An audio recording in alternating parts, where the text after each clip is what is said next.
샬롬. 오늘 우리에게 주시는 하나님의 말씀은 베드로후서 1장 1절에서부터 4절까지의 말씀입니다.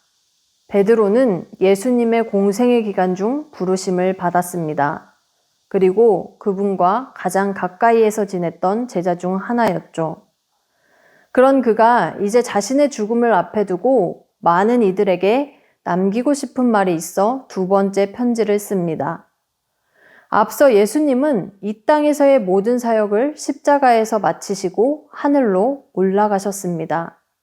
이제 제자들이 그분의 뒤를 이어 계속해서 예수님이 허락하신 구원의 소식을 알리고 있었죠. 베드로전서는 당시 외부로부터 오는 핍박에도 끝까지 믿음으로 거룩한 삶을 살도록 격려합니다. 그렇다면 베드로후서는 어떠한 내용을 담고 있을까요? 오늘 본문 말씀에서 함께 살펴보겠습니다. 1절 말씀입니다. 예수 그리스도의 종이며 사도인 시몬 베드로는 우리 하나님과 구주 예수 그리스도의 의를 힘입어 동일하게 보배로운 믿음을 우리와 함께 받은 자들에게 편지하노니. 우리는 1절에서 그 힌트를 얻습니다. 편지의 수신자를 보게 되면 보배로운 믿음을 우리와 함께 받은 자들이라고 되어 있습니다. 이것은 우리의 믿음이 우리 자신에게서 온 것이 아니라는 것이죠. 하나님께로부터 받은 믿음인 것입니다. 또한 이 믿음은 예수님의 삶과 죽음, 그리고 부활까지 직접 목격한 사도들과 동일한 것이었어요. 이 앞에 동일하게라는 단어를 써서 베드로는 지금 사도인 나의 믿음과 편지를 읽고 있는 너의 믿음이 동일하다라고 말하고 있는 것입니다. 예수님께서는 한 시대 그리고 특정한 어느 곳에서만 살아계셨다가 사라지신 분이 아니기 때문이죠. 예수님은 어부였던 시몬을 만나주셔서 사람을 낚는 어부인 베드로로 변화시켜 주십니다. 그로 하여금 응답하는 삶을 살도록 하셨던 것이죠. 그러한 믿음을 하나님께로부터 베드로가 받았고 사도들도 받았으며 동일하게 우리도 받은 것입니다. 편지의 첫 시작부터 이렇게 수신자들의 믿음에 대한 특징을 강조한 이유가 있습니다. 당시 내부적으로 거짓 교사들이 등장하여서 이 공동체를 매우 혼란스럽게 했기 때문인데요. 이들은 특히 믿음이 굳세지 못한 이들을 주요 표적으로 삼아서 육체적 쾌락과 정욕에 빠져들도록 유혹했습니다.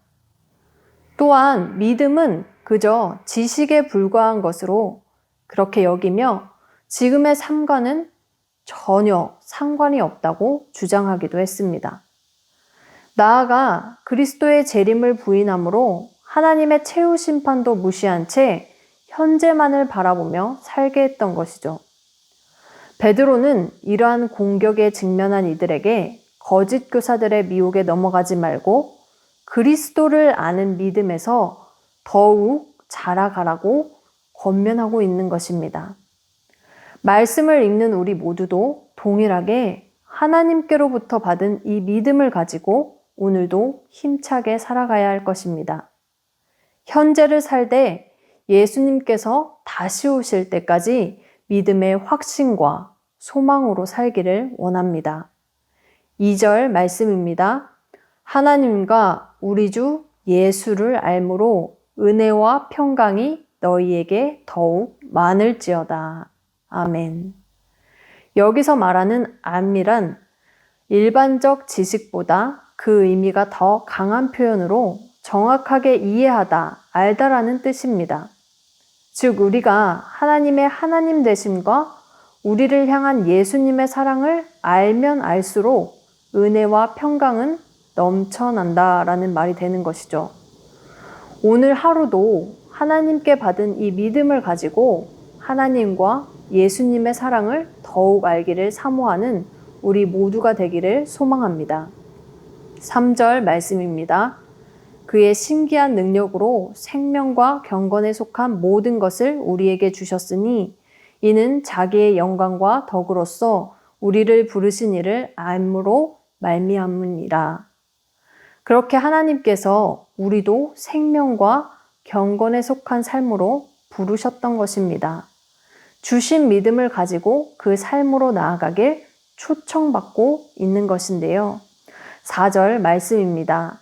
이로써 그 보배롭고 지극히 큰 약속을 우리에게 주사 이 약속으로 말미암아 너희가 정욕 때문에 세상에서 썩어질 것을 피하여 신성한 성품에 참여하는 자가 되게 하려 하셨느니라.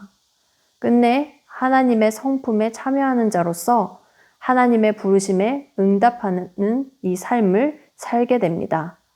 세상 정욕과는 멀어진 삶이죠. 우리는 그렇대더라 라는 소문을 믿는 것이 아닙니다. 그랬었대 라는 과거의 어떤 영웅담을 믿는 것도 아닙니다. 경험한 것, 지금도 여전히 경험하는 것, 즉 만나주시는 분을 믿는 것입니다. 그래서 오늘도 나는 만났어 라고 선포할 수 있는 것이죠. 주어진 하루 그 선포를 하며 나아가길 원합니다. 하나님과 예수님의 사랑을 더욱 알기를 원합니다. 하나님과 예수님을 만나는데 더욱 힘쓰길 원합니다. 말씀을 읽고 기도하며 성령의 깨닫게 하심을 간구하길 원하며 끝내는 하나님의 성품에 참여하는 우리 모두 되길 축복합니다. 2절 말씀을 다시 읽으며 말씀을 마치겠습니다. 하나님과 우리 주 예수를 알므로 은혜와 평강이 너희에게 더욱 많을지어다. 아멘. 이렇게 아는 것은 그저 알게 되어지는 지식에 불과한 것이 아닌 하나님을 만나는 것, 예수님을 만나는 것입니다. 오늘 하루도 하나님과 예수님과 깊은 교제 가운데 승리하시는 우리 모두 되길 축복합니다.